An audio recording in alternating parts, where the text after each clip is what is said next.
80% кыргызов, кыргызстанцев не знали о существовании у нас таких прекрасных мест. Как ты пришел к тому, что ты стал блогером? Я начал писать компанию о том, что давайте я с вами хочу сотрудничать, вы будете меня спонсировать как лыжника. Сколько твой первый заработок был? Я открываю Кыргызстан, люди едут в Кыргызстан, привозят деньги. Что с хейтерами? Да идите вы в жопу, мы съездили и показали, да, это место. Кого чаще узнают, тебя или твою машину? Сейчас 90% моих путешествий, моих поездок — это все за свои личные деньги. Турфирмы — это больше про выкачивание денег с природы. Каждый бус, привозящий с собой людей на озеро, должен увезти с собой 2 мешка мусора. Можно ли залететь еще в Кыргызстане? Нужно быть просто эксклюзивным и аутентичным.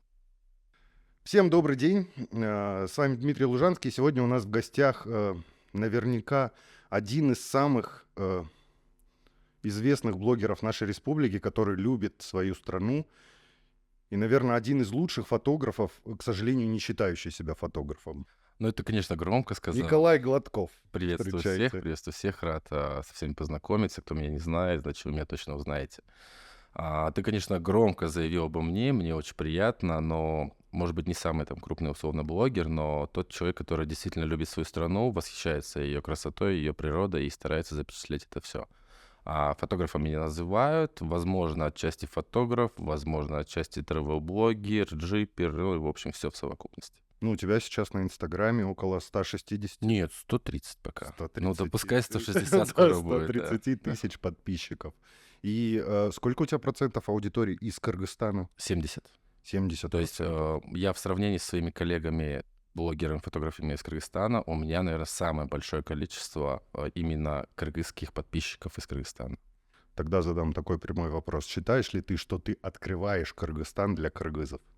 Возможно, отчасти да, потому что я очень часто получаю такой фидбэк, где мне говорят, что большинство, наверное, там 80% кыргызов, кыргызстанцев не знали о существовании у нас таких прекрасных мест. Возможно, да. Но не только я, также и мои коллеги, но в частности мы работаем над этим, что мы показываем Кыргызстан совсем с другой стороны и в принципе его открываем. Ну, это замечательно. Я тебе еще хочу напомнить, так как снимаю я сам, ты смотри себя в камеру, Да-да-да, чтобы, я если что, это Я можно наблюдаю. было бы. И хочу напомнить, если вы хотите снять подкаст, ссылка в закрепленном комментарии, мы с удовольствием приедем и поможем вам за небольшие деньги отснять подкаст до 4 персон. Супер. Такая рекламная вставка небольшая у меня. Ну, в общем-то, подкасты свои я снимаю только ради своей рекламы. Блин, слушай, ну это на самом деле офигенная тема, что, мне кажется, не так много людей у нас в стране, то есть организаций, которые готовы отснять кому-то. То есть если людей, хотевших отснять подкасты, очень много. Но, например, вкладываться в оборудование, и таких людей мало. Я знаю, что у нас Антарес там, но это профессионально, да, команда, которая таким не занимается. А в частности, вот, например, я буду про тебя знать, что если мне нужно что-то будет снять, я по-любому тебе позвоню. Потому что я не знал об этом. Как я думал недавно запустить рекламу, снимаю подкасты от 1000 сомов. Вообще подкаст — это что? Это когда два человека занимаются, сидят у микрофона И разговаривают. да. Без камер, конечно. Ну, 1000 сомов не надо, это совсем дешево, конечно. Ну, в принципе, это же без камер. То есть ты приехал, отснял с оборудованием на микрофоны и не паришься. А если нужно с камерами, ну, ты сам можешь представить, сколько стоит, допустим, Я знаю. камера, которая тебя снимает, камера, которая меня снимает, там объектив, ну, примерно чуть дороже, чем этот, но этот мне по качеству там G-мастеровская. Да. Ну и дешевенькая, которая... Но извини меня, я знаю, сколько это все денег стоит, поэтому 1000 сомов кажется маловато. Давайте будем дороже и больше платить за качество. Да. Дай бог, что когда-нибудь отвлеклись мы. Давай. Ты меня не заводи вот в Хорошо. это вот, а то я люблю поболтать. Сейчас еще, не дай бог, о политике заговорим, и это Не-не, будет это вообще трэш. Это лишнее. Вот. Да, сегодня мы с Колей вообще решили не затрагивать политику, потому что, ну, если вы опуститесь ниже по моим видео, то вы увидите там travel-контент в основном. Я как раз YouTube открывал, чтобы рассказывать о своих путешествиях. Вот так и познакомился с Колей. Кстати, о знакомстве с Колей. Сижу я в вертолете, ко мне подсаживаются два чувака рядом в вертолете и начинают снимать что-то. Вот так мы и познакомились Да, с так и Колей. было. Вообще все очень случайно, да. Да. Вот кто бы мог подумать, что у нас в Кыргызстане-то вертолетов осталось. Да. Еще и в самой крайней точке Кыргызстана. Ну, Ну, на это самое стыке крайнее всех восточное, да. республик, да, на Да. стыке все республик, на стыке Мгм. границ. Коль, скажи мне, пожалуйста, где ты родился? Я родился в Кыргызстане, если быть точнее, в селе Сокулук 29 лет назад, и сейчас по настоящее время также проживаю в селе Сокулук. Хотя многие люди, большая часть аудитории думает, что я человек из города, городской. Еще большая часть людей недавно стала думать о том, что я приезжий. Но нет, я коренной кыргызстанец, родился, вырос и продолжаю жить И тут. школу там закончил? Школу я закончил в городе Шапоков, средняя школа, гимназия. Там отучился 9 классов. Если дальше давай углубимся немножечко в биографию. Отучился 9 классов, после поступил в политехнический колледж при Международном университете Кыргызстана. Там отучился 4 года на связиста, но ни дня не работал по профессии. Абсолютно ни одного дня. Я, если честно, там кое-как доучился. Ну, у меня были хорошие отметки, я все как бы закончил, все в порядке. Но у меня семья всю жизнь очень тесно связана с логистикой. Отец сам ездит на фуре.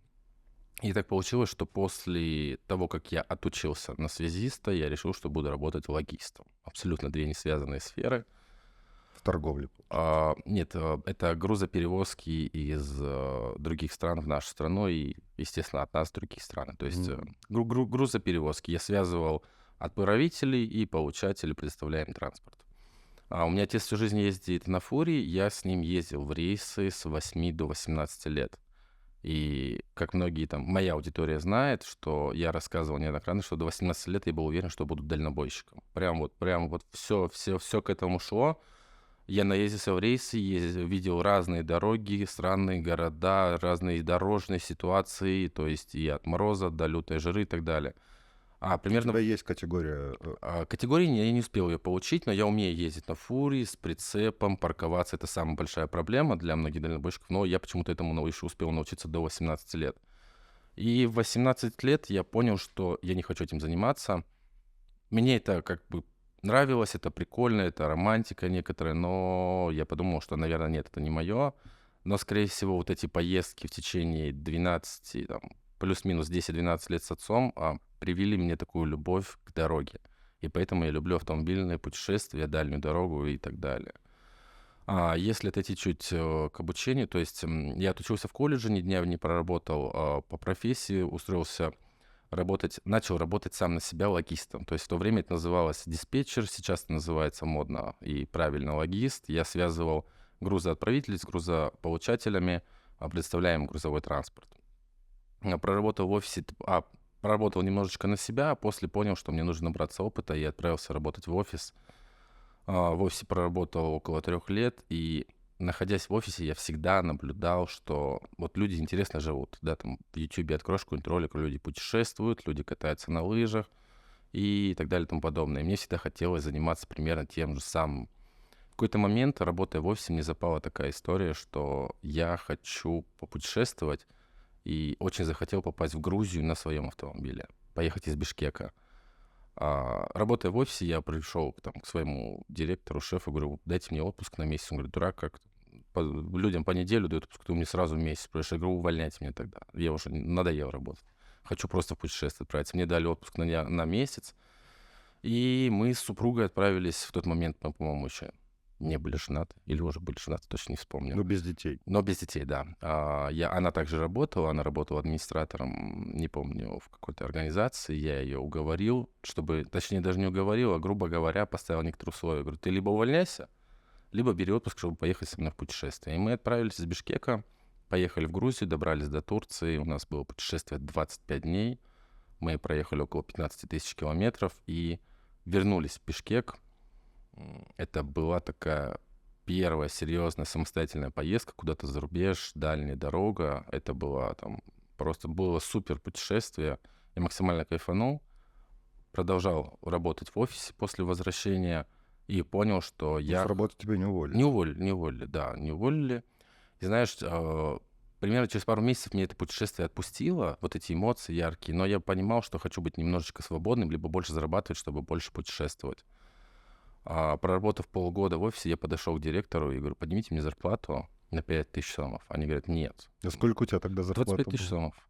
Это было 5 лет назад. Это было 5 лет назад, были некоторые шабашки, связанные вообще с другой работой, то есть А на что ты поехал тогда? копил, Резонный копил. вопрос. У меня, знаешь, такой момент, что когда я работал сам на себя после колледжа и до момента вступления в офисную работу, я зарабатывал неплохо. На тот момент мне было 18 или 19 лет. 19, кажется, мне тогда стукнуло. Я работал диспетчером сам на себя, имея маленький опыт, и зарабатывал там от 1000 до 1500 долларов в месяц. А из меня для 18-19-летнего пацана 10 лет назад это большие, огромные деньги. А почему бросил тогда? Ну, это такой, знаешь, момент, что я не хотел бросать. Мне отец, это же родительская история, когда нужно идти на серьезную работу, нужно заниматься там или работать на кого-то, вот Понятно. иди наберись опыта. Придя в компанию, я действительно начал набираться опыта, но, наверное, потому что моя работа была, я работал сам на себя, это одно, работать в офисе — это другое. Я не мог связать эти две темы по определенным причинам, и пока я работал в офисе, я растерял клиентов, пока работал, тех, которых я наработал на себя. И за тот момент, пока я работал на себя, я накопил приличную сумму денег, потому что я люблю копить денежки. И на эти деньги я отправился в путешествие. Зарплата в течение 3 лет в офисе у меня была 25 тысяч сомов. Я попросил зарплату больше, мне отказали. Я сказал, что увольняюсь. Они говорят, окей. Через 2 недели, когда я говорю, все, через 2 недели я увольняюсь. Ухожу в свободное плавание. И получился такой момент, что в момент и в день увольнения мне зарплату готовы были поднять в 2 раза. 2 раза. Да, но знаешь, возможно, кто-то другой бы согласился, но за эти 2 недели, пока я готовился к своему уходу, я уже настолько перегорел работать в офисе, что там мне даже тройную бы зарплату предложили, я бы просто отказался. И после офиса я ушел в свободное плавание. Примерно месяц я примерно понимал, чем буду заниматься. В момент работы в офисе я познакомился с людьми, которые занимаются страхованием автомобилей. Они находятся в Казахстане, они приезжали сюда с предложением о работе, и, уйдя с офиса, я связался с ним, говорю, давайте работать. То есть мы с того момента занимаемся страхованием автомобилей официально, полностью законно. Мы продаем страховые полиса, которыми мы страхуем автомобили по территории Казахстана и России. Это моя и на данный момент тоже моя основная работа. А как называется ваша контора? Мы являемся представителями, грубо говоря, агентами от российской страховой компании Альфа-страхование, Ингосстрах, ВСК. То есть мы, Дистрибьютор. грубо говоря, дистрибьюторы страховых полисов. И казахские, и АСКО, ВСК. И сколько сейчас страховой полис стоит? Ну, если взять, например, грузовой автомобиль российский, то есть мы страхуем автомобили на крымских номерах, которые возят грузы в Россию. То есть там То же есть вы страховая... частные маленькие машины не Нет, страхуете? частные, легковые тоже страхуем, просто наш основной клиент — это грузоперевозчики, то есть фуры. Заезжая в Россию или заезжая на территорию Казахстана, они же обязаны брать страховые полиса САГА, которые у нас все пытались вести, к сожалению, пока не вели. И вот, получается, мы продаем им эти полиса, которые они обязаны там брать. Например, на грузовик сейчас в России страховка стоит, если делать на водителя ее, 14 тысяч рублей, если делать ее без ограничений, 17 тысяч рублей на год. Мы в основном стараемся Это продавать не на так год. дорого. Ну, относительно. Ну, как бы А всегда на же... обычную машину? На легковые сильно подорожало. Когда мы начали работать, на легковушку стоило там 8-9 тысяч рублей на год. И сейчас, наоборот, если у тебя больше 170 лошадей, то страховка выходит 23-24 тысячи рублей на 170 год. лошадей — это какая машина? Да сейчас большинство автомобилей Это больше 2 кубов. Это да? больше 2 кубов, да, практически все. Ну, то И- есть фит дешевле стоит. Ну, фит где-то в России застраховать будет стоить в районе 12-14 тысяч рублей. Подожди, а эта страховка действует только в России? Только в России. А у нас она не Нет, действует? у нас она не будет действовать. То есть в каждой из наших стран, если бы, например, да, нужно брать свой страховой полис. Если бы мы вошли бы тоже, и наша бы страна бы ввела ОСАГО, был разговор о том, что хотят ввести единые полиса для Казахстана, Кыргызстана и России. Но пока у нас ОСАГО обязательно не ввели, такого нет. Все равно о политике заговорили. Ну, как бы это не политика, это, знаешь, я бы не сказал, что это политика, это такие улучшения для людей, которые могли бы решить их некоторые проблемы. Ну, ты считаешь, это нужно? или Я нет? считаю, что это нужно. на Ну, самом вот деле. ты Это- считаешь, подожди, я задам вопрос. Я понял по-другому. твой Как вопрос. продавец или Да. как потребитель? Нет, как потребитель, потому что есть распространенное заблуждение, что страховые полиса не работают и не выплачивают деньги. Я, как человек, который занимается этим уже на протяжении 6 лет, если произошло ДТП, если грамотно оформлены документы, если у тебя страховой полис законный, и у твоего оппонента, с кем произошло ДТП, он тоже законный, страховые компании выплачивают деньги, если вы работаете с правильной, хорошей страховой компанией. Ты сказал 4 «если». Ну, как бы это если... Ну, смотри, просто у нас как в стране все происходит? Это бы произошло, на месте попытались договориться, не договорились, пошли в суд, в суде 3 года отсудились, потом ему поставили 500 сом в месяц выплачивать, и вопрос закрыт, правильно? И Ну все, да. и вы остались каждый при своем, и каждый без денег. Если бы у тебя был страховой полис, не дай бог, там с кем-то столкнулся, у него тоже есть страховой полис, и компании страховые нормальные, гаишники приехали, оформили, все, вы разошлись по своим углам, ты пошел в страховую компанию, обратился за выплатой. Если все документы оформлены грамотно, ты там в течение 30 дней получил свою выплату. Ну это же супер. При том, что, смотри, страховой полис стоит сейчас в нашей стране, ОСАГО стоит от 3 до 4 тысяч сомов на один Это легковой вот автомобиль. сейчас, в данный Да, момент. на легковой автомобиль. Покрывает до 150 тысяч сомов на ущерб автомобиля. Ну, то есть, если ты своего этого крузака стукнешь, то тебе хватит только... Ну, что-то хватит покрыть, но это как минимум. Ну, смотри, просто если произойдет какое-то ДТП, Мгм. я не знаю, там, не дай бог, да, мало кто в нашей стране там больше 1000-2000 долларов сразу тебе будет готов отдать так на месте, Ну, для того, это чтобы даже закрыть вопрос. ты загнул. Это я 1000 очень сильно загнул, да. $200, да. А так компания там почти практически до 2000 долларов может закрыть вопрос по техническому ремонту твоего автомобиля. При том, что страховой полис стоит всего там 300-400, от 3 до 4 тысяч сомов в год, 300-400 сомов в месяц, это же копейки на самом деле.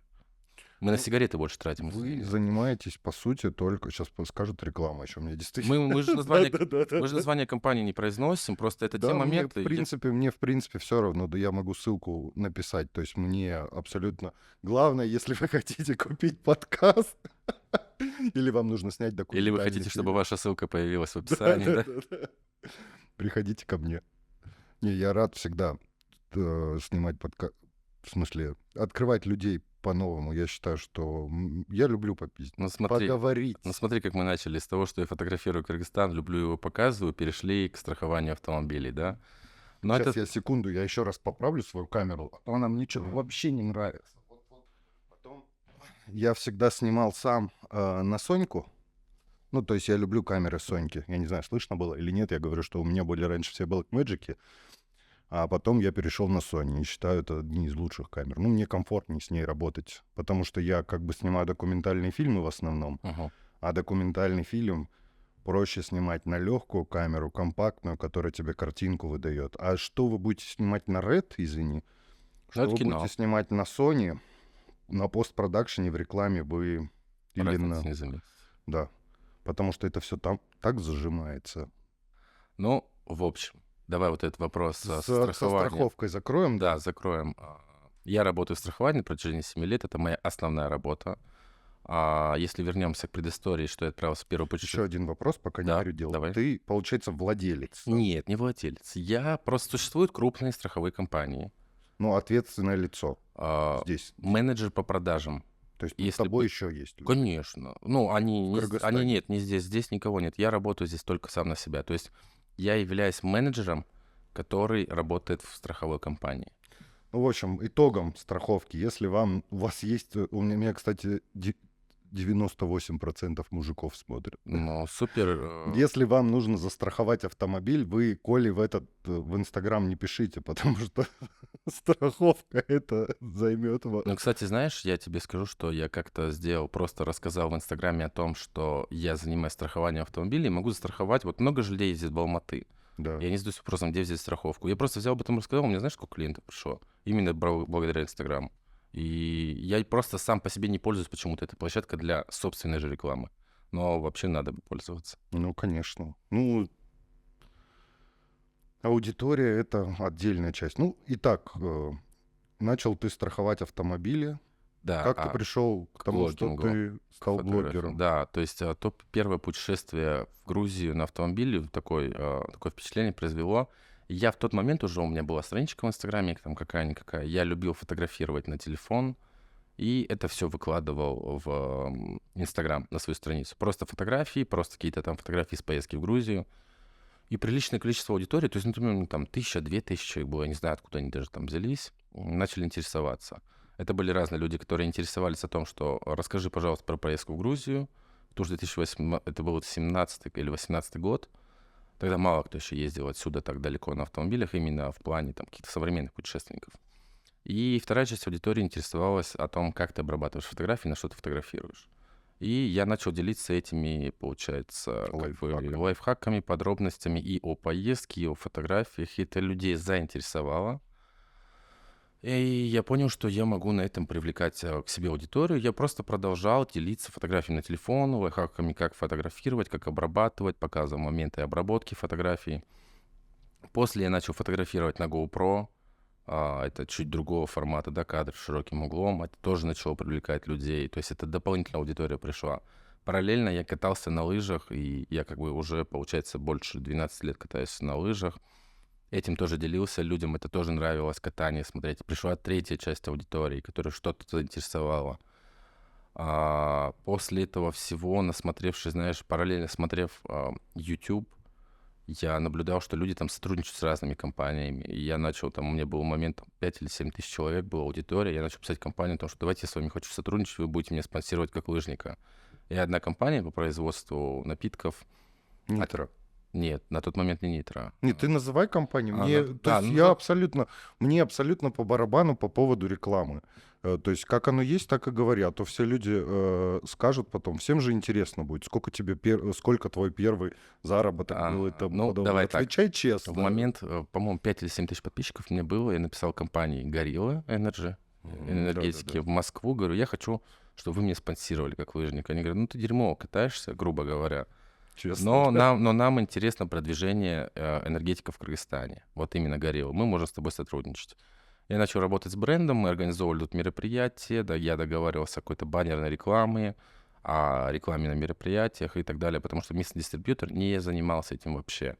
Это было интересно Москве. Москва на тот момент, они мне выделяли продукт, выделяли какие-то шмотки, у них крутой мерч был. И мне этого было достаточно, потому что это было какое-то мое первое мелкое сотрудничество.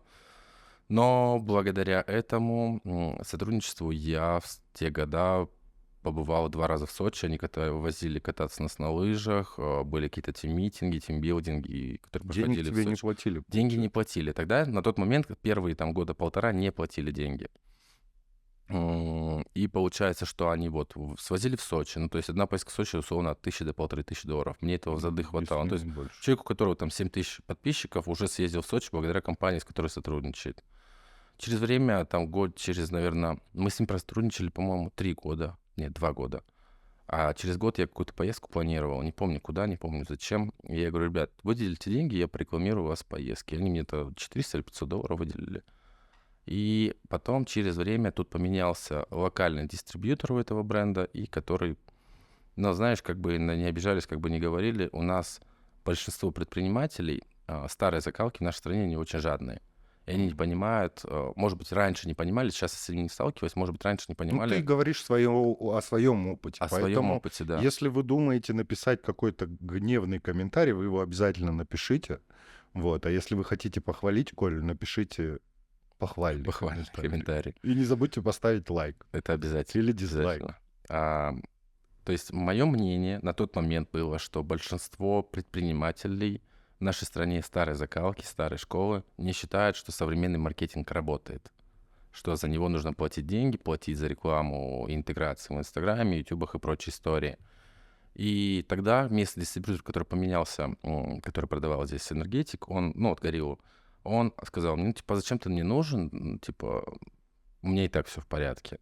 Потом я говорю, ну окей, Москва меня продолжала пропихивать ему, чтобы мы здесь уже локально начали сотрудничать, потому что Москва не может контролировать постоянно эти моменты в плане рекламы. Он мне окей, говорит, я тебе буду платить 15 тысяч сом, но ты будешь выполнять задачи рекламы в Инстаграме, фотограф, СММ, писать текста, еще что-то. Я говорю, да идите вы нахер. Ну, откровенно говоря. Ну, это как бы того не стоит. И в тот момент у меня уже было, наверное, около 14 тысяч подписчиков. И Нитро, получается, за этим всем как бы, ну, я не знаю, наблюдали там или не наблюдали. Через время стало понятно, что я перестал сотрудничать с Гориллой. И через пару месяцев ко мне пришли ребята из Нитро и говорят, давай будем работать. Я говорю, все супер, давайте. Потому что у меня есть понимание, как работать с брендом, с энергетическим продуктом, как организовывать мероприятия, как в это все вливаться. И мы начали работать. Первая наша договоренность была с Нитро. Они платили мне 15 тысяч сом в месяц. Я создавал для них некоторый контент, для себя. Мы продолжали делать Это было рекламу. года 4 назад, да? Это уже, так, 3... Да, это, наверное, уже 4-й год Ну, сейчас идет. 4 года назад 15 тысяч — это вообще Слушай, ни о ну, чем. ну и с аудиторией в 15 тысяч человек, как бы человек, у которого есть основная работа, просто монетизировать свое хобби, я считал это супер. Через время, конечно, когда начала расти аудитория, я, естественно, у меня там и аппетит появился, я сказал, давайте ценник повышать. Повысили и продолжаем по сей день работать. Но был момент в Нитро такой, что в 2022 году поменялось руководство, не самая вышка, а средняя часть руководства. Это финотдел, если не ошибаюсь, коммерческий отдел, маркетинговый отдел поменялся. Пришел директор по маркетингу, который работал в какой-то там компании, опять же, старой закалки, сказал, мы повесим по всему городу баннера, нам этого будет достаточно. Отказываемся от всех блогеров, от всех инфлюенсеров. И они от меня отказались. И там еще от парочки ребят. И через 3 месяца директор понял, что это так не работает. Опять поменяли всю историю, которая там работает. И меня вернули, но, правда, я уже сам, знаешь, за это время немного мой блог изменился, выросло качество контента, и я им выкатил свои условия. И на тех условиях мы вот уже продолжаем работать 1,5 года. И я максимально доволен и благодарен компании Nitro, компании МДШД за сотрудничество, которое у нас уже почти 4 года проходит, потому что они, наверное, одни из первых, ну, грубо говоря, можно первые после Гориллы, которые поддержали и до сих пор поддерживают мое творчество, путешествия, открытие Кыргызстана и так далее. А Горилла не возвращалась к тебе? А Горилла возвращалась через время, но я уже не хотел этого. То есть там классные ребята, классные люди. Я готов был на тот момент работать, сотрудничать, но только с руководством и с маркетинг-отделом либо Алматы, либо Москвы, но не с местными ребятами. Ну, извини, вот мы отвлекемся немного. Насколько я понимаю, сейчас к нам в Кыргызстан приезжают в основном блогеры, которых спонсирует Горилла, из Казахстана. Угу. И их огромное количество. Выезжая, видишь, просто там машины Горилла. Вот эта тундра у них есть, да, какая-то супер крутая. Вот. И то есть они, казахи, получается, больше вкладывают в рекламу у себя даже за счет нашего На Кыргызстана. тот момент, когда мы работали с Гориллой, Горилла продавалась в Беларуси, России, Казахстане и Кыргызстане официально. В Узбекистан ее затаскивали неофициально. И Казахстан на тот момент один Казахстан продавал больше, чем Кыргызстан, Россия и Беларусь вместе взятые. У них поэтому было большое, и на данный момент большое количество денег на рекламу. Соответственно, эти все деньги и уходят блогерам на покупку автомобилей, и на большое количество рекламы. Если мне память не изменяет, даже сейчас, по-моему, линию производства этого энергетика перенесли из Москвы в Алматы. Потому что Казахстан много потребляет. Этический момент. Угу. Вот не стыдно тебе или нет ли у тебя каких-то угрызений совести после рекламы энергетика? Нет, у меня нет угрызений совести, потому что я ее рекламирую, я ее не рекомендую пить. Я это интегрирую в свою жизнь. Я на самом деле пью энергетик. Пью не каждый день, пью там 1-2 раза в неделю, как и другие люди. Куря наносит себе больше вреда. Кушая сахар, наносит себе больше вреда. Употребляю, знаешь, мне самое неприятное, когда люди каждый день Кока-Колу пьют, пишут что-то мне про энергетики. Ну, типа, вы за собой смотрите в первую очередь. Да, я рекламирую, это не есть хорошо, но, например, я очень сильно благодарен энергетическим напиткам, потому что это одни из главных двигателей в рекламе, не в рекламе, а в продвижении спорта. Они, если посмотреть вокруг, они огромное количество спортивных мероприятий поддерживают финансово. То есть тот же самый клуб футбольный Абдышата, да, который существует, один из топовых клубов. Если бы, возможно, его бы там не поддерживал энергетик или какие-то другие у нас спортивные массовые мероприятия, не поддерживал энергетик, возможно, этих мероприятий не состоялось бы на самом деле. Или гонки. Также гонки, также всякие концерты, там звезд привозят, да. Но потому что, да, у энергетических напитков есть деньги, они продаются. Я не знаю, я никогда не считал, не углублял в чужие деньги. Ну, соответственно, если они поддерживают, значит, у них есть деньги. Если есть деньги, почему бы не продвинуть какой-то определенный спорт? Это же круто. То есть не хочешь — не пей, тебя никто не принуждает, и я никогда никому не рекомендую пить. Но я рекомендую, что если даже ты пьешь, как, например, это делаю я, пей 1-2 раза в неделю, ничего плохого не случится. Учитывая то, что мы еще помимо этого всего делаем плохого в мире.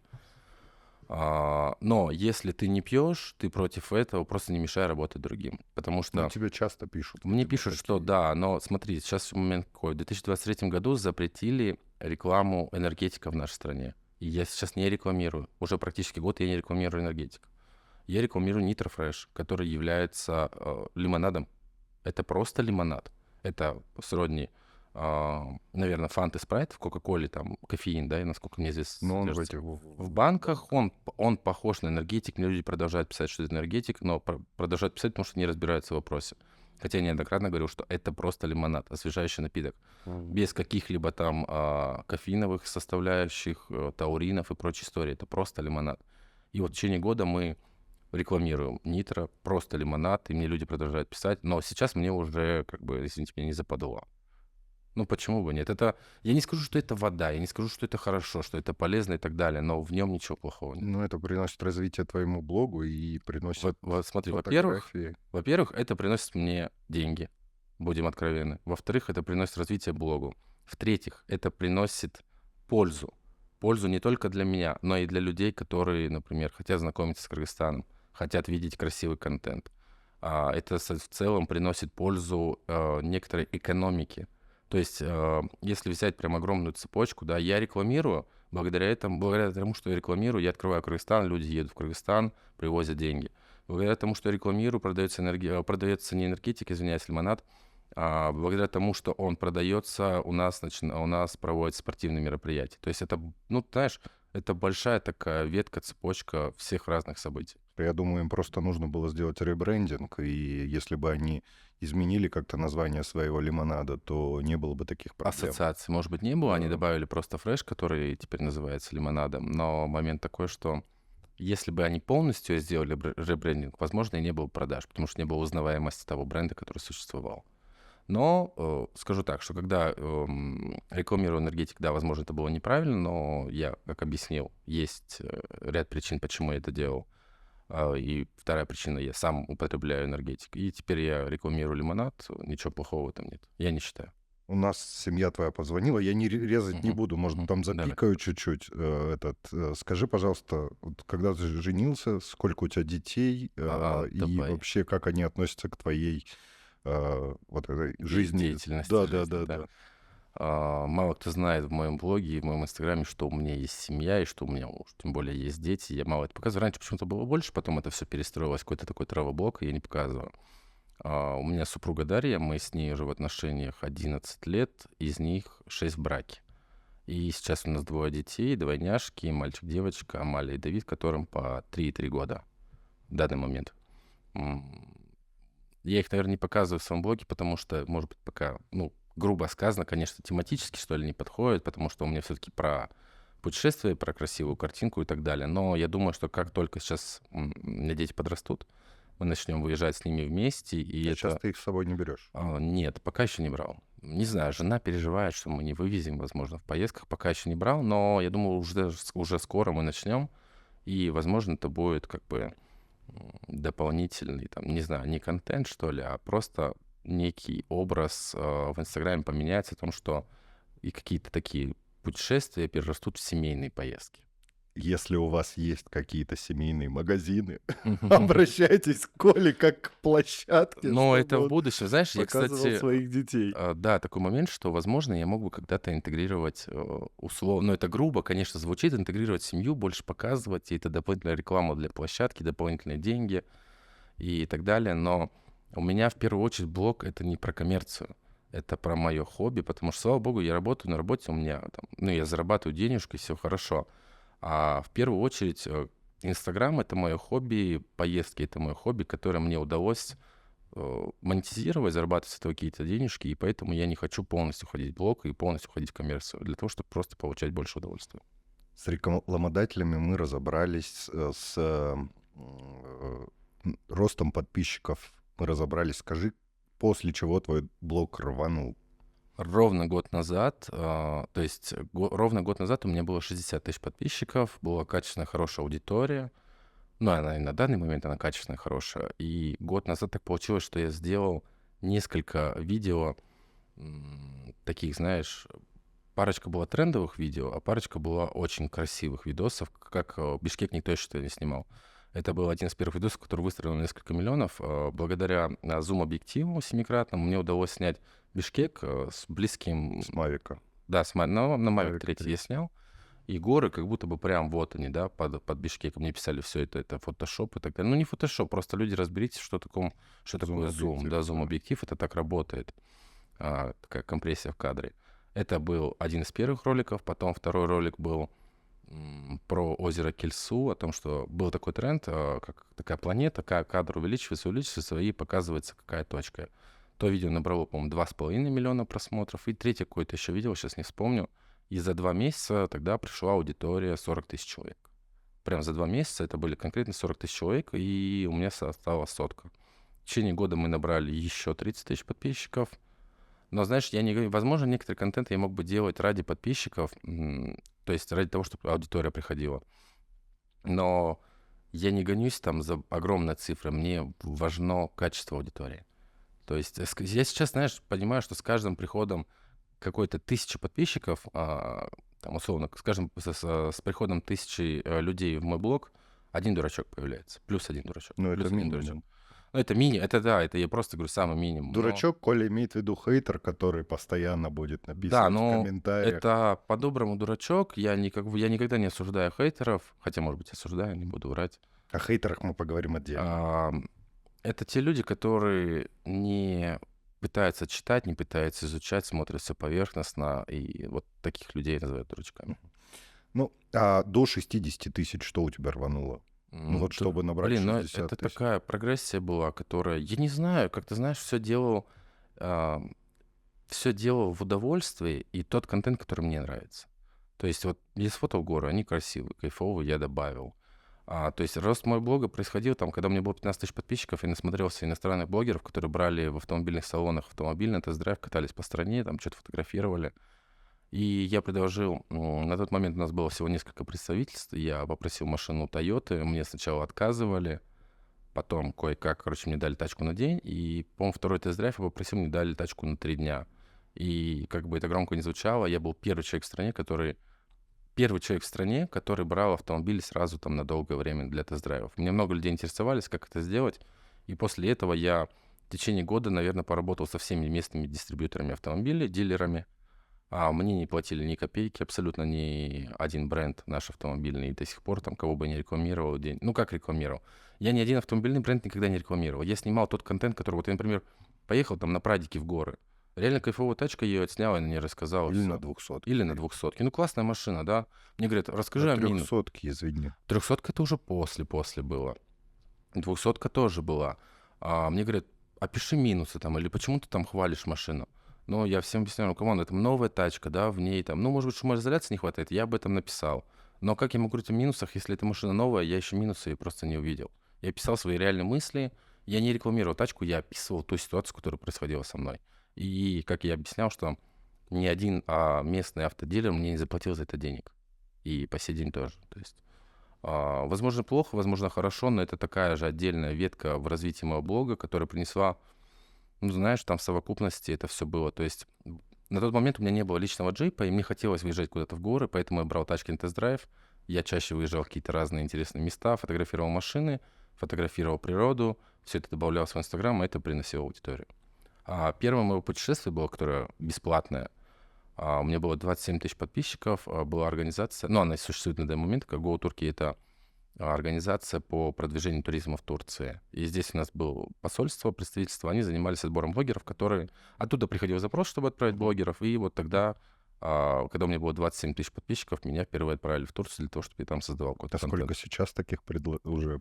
Слушай, сейчас, знаешь... Последнее было бесплатно или за деньги? За деньги. То есть ты заплатил? Да, сейчас большинство, сейчас 90% моих путешествий, моих поездок, это все за свои личные деньги.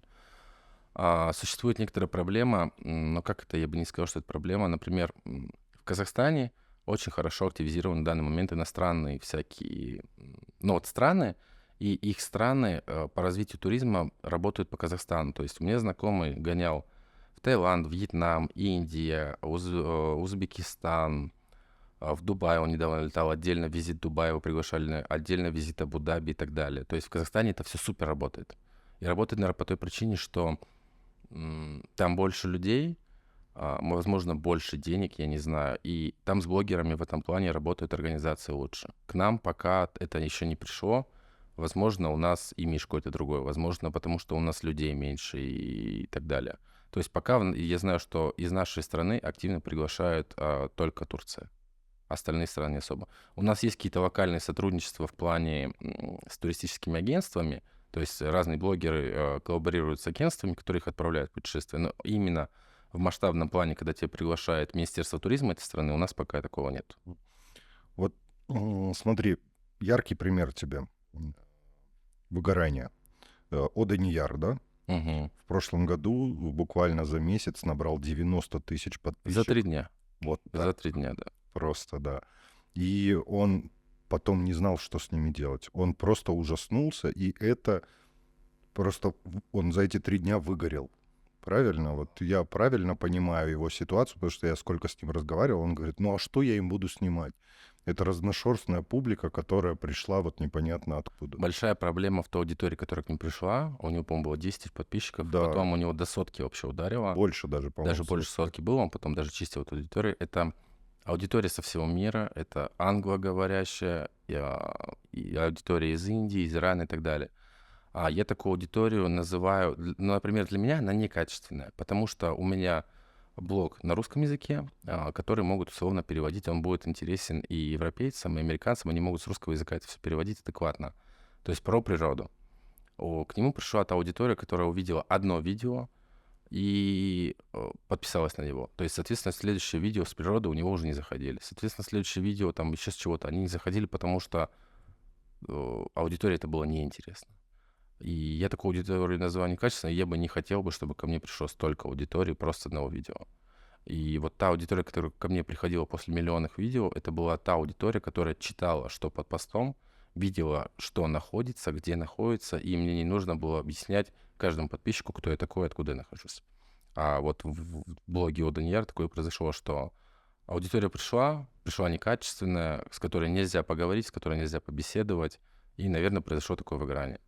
Но, возможно, может быть, неправильно было с его стороны остановиться в качестве, там, продолжать вести блог, потому что сейчас он мало до чего добавляет. Но, насколько мне известно, мало он добавляет еще по той причине, что у него есть другая работа, он больше на нее сфокусирован. У тебя были выгорания какие-нибудь? Однозначно у меня были выгорания, и происходит и сейчас. И, ну, я не знаю, как это выгорание, это разочарование, это усталость и так далее. То есть особенно это происходит тогда, когда ты куда-то едешь, что-то смотришь, что-то создаешь, и по твоему мнению ты создаешь крутой, классный контент, ты его добавляешь в Инстаграм, а он не залетает, он никому не интересен, или там тебе начинают какие-то гадости про это писать.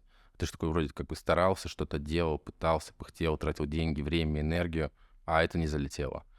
Это, я говорю, на данный момент происходит. Например, сейчас у Инстаграма очень сильно урезались алгоритмы по охватам и так далее. Причем Инстаграм это очень странно работает. Каждый год, каждый месяц по разным регионам они усиливают свои охваты. И сейчас это происходит, и ты такой сделал, да, контент, а он не залетел. Он не залетел не потому, что, возможно, он не интересен, а потому что просто Инстаграм его не продвинул. И это все влияет на такую творческую, производственную деятельность, потому что мы люди творческие, мы этим живем, мы этим заряжаемся, мотивируемся. То есть, например, создаю видос, создаю какие-то фотографии, они там набрали хорошее количество охвата, репостов и так далее, и я такой, блин, круто, надо продолжать делать. А я что-то делаю, а оно не залетает, такой, блин, нахер вообще что-то надо делать. Вот это так работает. Плюс есть момент выгорания. В прошлом году у меня был такой, что это была такая творческая усталость, когда у меня за месяц там было несколько поездок, я создал тонну контента разного, офигенного, и я приехал такой с поездок, не успевал во время поездок это все публиковать, и такой, знаешь, типа, а с чего начать? А я вот устал просто уже все смотреть, я не знаю, с чего начать показывать, и вот такие моменты бывают. Зато ты придумал сериалы, которые... Вот смотри, ты задал несколько трендов. Ну, есть вот такой момент. Еще такой вопрос, да? Сначала ты сам сказал об этом. Сначала ты использовал тренды других, и каково это тебе было.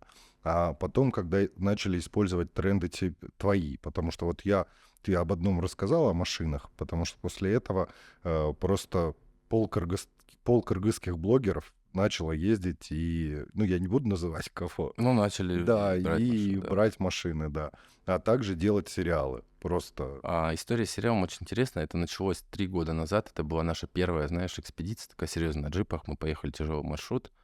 А после возвращения, на тот момент я еще снимал на Xiaomi Mi 1, Mi 2 у меня был. Просто снимал, просто что-то выкладывал. Мало контента было.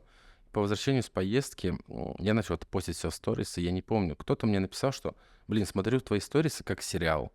То есть я каждый день там время выдавалось, там пару часов я раз, там 5, 6, 7 сториз добавил и ушел своими делами заниматься. И мне написали, что смотрю твои сторисы как сериал. Я такой, блин, ну прикольно же звучит. И я прям начал писать все в сторис, потому что сегодня первая серия там нашей поездки. И там несколько сторис, и это как в отдельной серии сериала получалось. И это продолжалось, знаешь, на протяжении 2,5 лет. Сейчас я ухожу от этого, от этих сериалов. Их, скорее всего, не будет. Либо они будут немного в другом формате, либо сокращенные очень сильно. Но я заметил, что люди подхватили, приличное количество людей это подхватило, за этим прикольно наблюдать.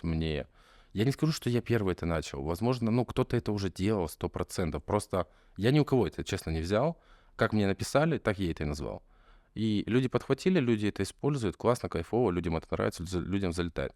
Сейчас я ухожу от этого формата, я добавляю формат озвучивания наших поездок. Этот формат я, наверное, подсмотрел у кого-то из иностранных блогеров. Кажется, у русскоговорящих но не так много его было. В последние полгода он очень сильно активизировался такой формат озвучки роликов, особенно про мини-тревел путешествия. видео делать, да? Да, это, наверное, полгода прям как стало очень активно. До этого было это у иностранных блогеров. Я это подсмотрел, наверное, подсмотрел. Знаешь, я даже сейчас не вспомню точно, откуда это ко мне пришло. И начал делать у себя. И сейчас, скорее всего, большинство вот поездок перейдут именно вот в такой формат влога. Но это вообще старый же формат, который пришел к нам из YouTube. И Но переработался сейчас. переработался, просто интегрировался под Инстаграм. Да, я думаю, это в ТикТоке начал залетать Кстати, отлично. в ТикТоке вообще офигенно залетает. ТикТок — это вообще отдельно больная история, которую я не понимаю до конца, как это работает. Но я понял, что вот как раз-таки вот эти живые видео с озвучкой, где ты что-то говоришь на камеру, там залетает. Очень круто. Следующий вопрос такой про... Раз про сторисы заговорили, наверное, всем интересно будет. Сколько твои сторисы просматривает человек? А сейчас, ну, вообще, в идеале считается от 10 до 15% от количества Аудитория. аудитории. Да, это в нынешнее время даже от 8 до 15. У меня как раз-таки средние показатели. В среднем мои сторис смотрят от 12 до 16 тысяч человек в А среднем. максимум сколько? Максимум 28 тысяч человек. Я не считаю это много, потому что раньше у меня был блог про сторис, потом сторисы временно вообще пропали, потом опять появились. И я знаю просто людей, у которых там, по 40 тысяч смотрят при аудитории там 150-200 тысяч человек. Но при этом он добавляет контента мало в ленту. А у меня наоборот, у меня большинство контента уходит в ленту, а часть контента уходит в сторис. Но в целом я считаю, что даже средние ежедневные показатели, если каждый день добавлю сторис, 12-16 тысяч человек, это прилично. Может быть, там в процентном соотношении тоже звучит неплохо. Там 10% точно есть. Но, я, знаешь, в какой-то момент задумался, что я, например, я не так давно стал говорить на камеру, я жутко боялся камеры, стеснялся и так далее. И сейчас я такой, блин, ну, типа, вроде немного, да, там 13 тысяч человек. А потом представляешь себе, что ты же что говоришь для людей, а представь на стадионе собрать 10 тысяч человек из твоих сторис. И просто выйти перед ними и выступить. Ну, это же реально до хрена людей. Это же очень много. Блин, вы все блогеры одинаково говорите. То есть был у меня Саша, который там рассказал, вот у меня 150 тысяч человек, это много или мало? Ну, он такой, ну ладно, половина из них за 15 лет моего блога уже померла. Ну, треть, ладно, померла. Ну, а ты представь, там 100-тысячный стадион. Это же дофига. Это же реально много. Да. Да ладно, 100 тысяч, да, там вот у меня 130 тысяч аудиторий, там, окей, а мертвую аудиторию уберем, там 10 тысяч человек, которые там уже давно не сидят в Инстаграме, там еще часть. И возьмем реально тех людей, которые только сторис смотрят. Это же зачастую те пользователи, которым реально интересен мой контент. И вот мы просто соберем это количество людей на стадионе, это очень много. А если смотреть в цифрах просто в социальных сетях, то как будто бы и немного. Нет, если именно в социальных сетях, как будто бы немного. Но для кого-то, знаешь, мне вот спрашивают, когда 100 тысяч стукнуло людей, типа, блин, это же 100 тысяч человек, это же большая аудитория. А я настолько к этому спокоен, что как будто бы так и должно быть. Мне там как-то не болею цифрами, да, там большой. Конечно, хотелось бы, чтобы была огромная цифра в количестве подписчиков. Но это не первозадачная моя. Ну, ты лукавишь. Я видел твои сторисы, когда ты писал там: «Ребята, давайте чуть-чуть догоним Слушай, до 100 это тысяч». знаешь, да, То нет, есть у тебя цель была когда ты какой-то. смотришь, что... Нет, знаешь, у меня, конечно, цель в каждом блоге есть расти, безусловно. Но когда ты смотришь, у тебя там 99 500, да, и у тебя просто вот до сотки чуть-чуть не хватает, ты уже начинаешь продвигаться, безусловно, и просить людей помочь тебе. И я и по сей день прошу там людей что-то зарепостить, но не так часто это делаю. Но, возможно, может быть, я просто... Ну, конечно, хочется просто аудиторию, безусловно, хочется. Но я говорю, я не гонюсь там за большим количеством. Я просто знаю контент, который я могу сейчас создать и вырастить свою аудиторию, там, ну, не в 2 раза, ну, плюс 20-30 тысяч подписчиков сделать. Но я не хочу этого делать, потому что ко мне придет не та аудитория, которую я хочу. Можно Следующий. сейчас одну секундочку, я проверю, здесь телефон.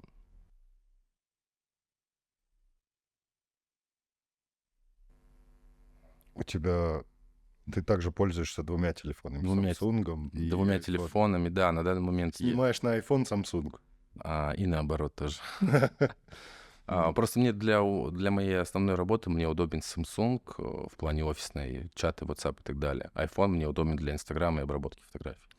Значит, такой вопрос к тебе. Ты сказал, что когда у тебя было 15 тысяч подписчиков, ты зарабатывал примерно 15 тысяч сомов. То есть, соответственно, у тебя сейчас 130 тысяч подписчиков, ты хотя бы там 70 тысяч с блога имеешь, ну, плюс-минус. Я Нет, тебе не говорю, чтобы ты называл какие-то цифры, но аудитории явно интересно, в сколько среднем за около день 100 тысяч самов в месяц. с блога ты С имеешь. блога имея, да. Плюс-минус реклама. Бывает 150. Следующий вопрос. А сколько ты тратишь на свои путешествия? Я не считал. Честно, не буду врать, не считал. Например, одна поездка на Кельсу, если я поеду там один, да, может быть такое, что могу поехать один, потому что едут мои друзья, я не беру Бензин и тому подобное. ну, я не беру аудиторию с собой, там, всяких разных людей, потому что я не особо люблю непонятно кого, да, то есть мне нужно сначала где-то познакомиться, человека узнать, потом только готово взять поездку. Например, одна поездка на Кельсу, если мы поедем с друзьями, она обойдется примерно по $100 на человека. Если я поеду там один, то она мне обойдется в 25 тысяч сомов, потому что нужно бензина заправить только 200 литров, плюс-минус, это что, 15 тысяч сомов. Плюс покушать, плюс переночевать, плюс тогда 20-25 тысяч сом мне нужно будет потратить. Ну и тут нужно понимать, какого формата поездки. Бывает месяц, что я там никуда не выезжаю. Ну, мне хватает. Ну, знаешь, такие, я никуда не выезжаю, называю, что далеко. Рядом с Бишкеком по-любому где-то куда-то выскакиваю. То есть одна поездка, вот, например, мы ездили недавно на озеро Кель-Кугур в Чонкимин. Чтобы туда сгонять, нужно было заправить машину на 3,5-4 тысячи сомов. Нужно было купить еды, там, условно, сэндвичи, соки и так далее, там, сигарет взять, это 1000 сомов, да, как минимум выйдет. То есть вот 4-5 тысяч сомов должен хотя бы здесь какую-то местную поездку сделать. Ну, то есть можно сказать, что ты на свои поездки в месяц тратишь, если год разделить, вот 12 месяцев, то в Мгм. среднем где-то от 30 до 50 тысяч сомов. Я думаю, если в среднем раскидать, вот прям среднее количество цифр, Ну, людям же интересно, наверное, это. Вот как можно... Сколько вы все сейчас ну, услышали? Ни знаешь, хрена себе он сотку зарабатывает. ну, типа, А сколько он на это да. тратит, это пипец просто. Смотри, есть еще разного формата поездки. Есть поездки для создания контента, и которые, они совокупно, это прям создание контента и открытие Кыргызстана. Это одного, то есть это одни деньги, условно говоря. Есть поездки, от которых я сам кайфую. То есть, например, Азорские острова в прошлом году летал, да, я очень давно хотел туда попасть, но это тоже была аудитория интересна. Но причем под поездку я брал, если не ошибаюсь, одну интеграцию, и все. То есть я не пытался там даже как-то ее отбить. Ну, если взять, например, поездки, вот я в месяц там зарабатываю в районе 100 тысяч сомов. Если взять деньги, затраченные на создание контента для того, чтобы заработать эти 100 тысяч сомов и разбить на год, ну, наверное, 30, 40, 50 тысяч сомов точно улетает. Потому что это же не только бензин, еда и так далее. Это же резина, это амортизация автомобиля, это какой-то тюнинг, это шмотки, это палатки, спальники и все-все-все в куче. Если собрать, то это, ну, прилично улетает. Например, сейчас поездка у нас была в Мурманск. Одна поездка на человека выше 130 тысяч сомов.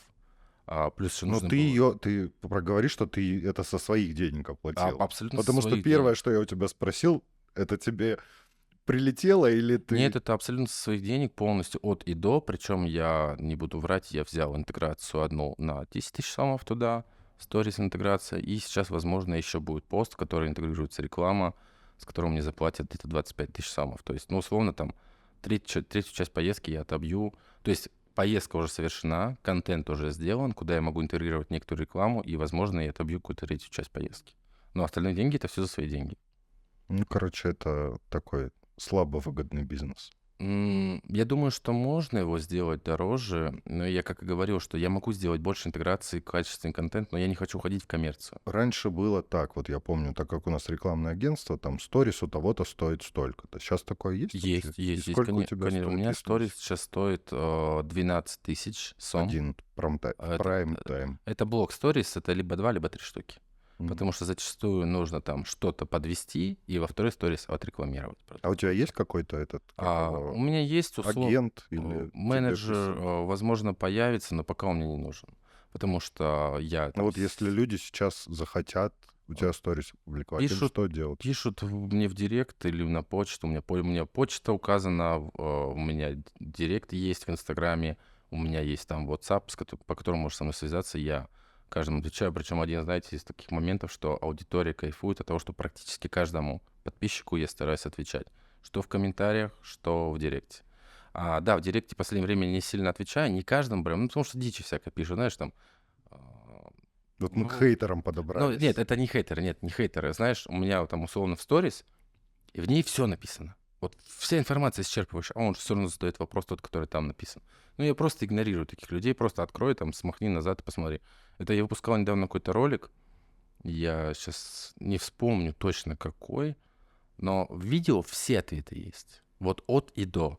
И он мне задает вопрос в комментарии. Я говорю, ты видео смотрел? Он говорит, ну вот все, теперь я ответ нашел. И я говорю это про тех дурачков. Ну, этот человек не дурачок, он же в итоге посмотрел, все хорошо, да, спасибо им большое. Но вот про тех дурачков, которые, не изучая вопросы, не углубляясь в детали, какую-то не получая информацию, начинаешь что-то писать, что-то говорить несоответствующее. Про хейтеров. Про хейт. У меня это больная тема, потому что если, ну, объективно говорить, да, Мгм. я год ютубом занимался, ну, ты помнишь, я так, сейчас я буду снимать. И снимал, и потом я вдруг открыл комментарии, Мгм.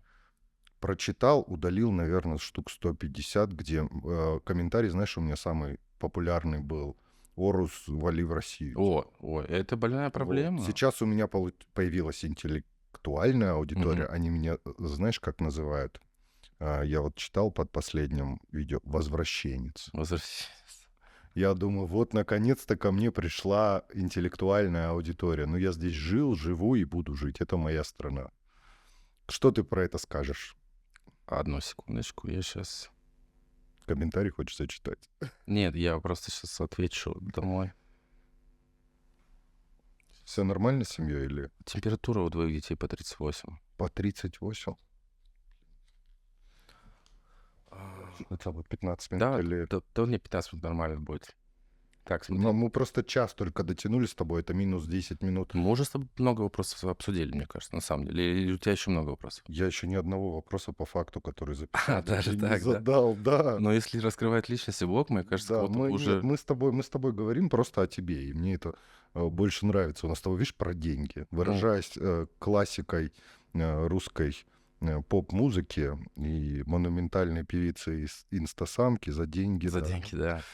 Что с хейтерами? Про хейтеров. Раньше были хейтеры такие, которые говорили, зачем вы ездите, вы мусорите и так далее, уберите за собой мусор. Эту проблему я отбил, я неоднократно показывал и говорю об этом всегда, что мы убираем, мы увозим не только свой мусор, но и других людей. Поэтому я всем рекомендую следить за собой и следить за собой, что происходит вокруг. Никогда было не западло собрать чужой мусор, увезти. Это первая часть хейтеров. Вторая часть хейтеров — это когда началась ситуация, когда к нам начали приезжать из-за рубежа, как говорят, релаканты. Меня в частности начали, так как у меня лицо русское, много людей начали думать, что я тоже приехал откуда-то сюда. И было сложно, да и до сих пор доказываю о том, что я не приезжий. У меня паспорт кыргызский, я родился в У тебя Кыргызстане. есть какое-нибудь другое гражданство? Нет. Ну, у меня вот тоже Ну нет. вот у меня тоже нет. Я родился в Кыргызстане, живу, продолжаю жить. Но так как, я говорю, большинство людей не изучает, не углубляется, потому что у меня в профиле даже написано Кыргызстан, да, там очень много лет всегда написано было.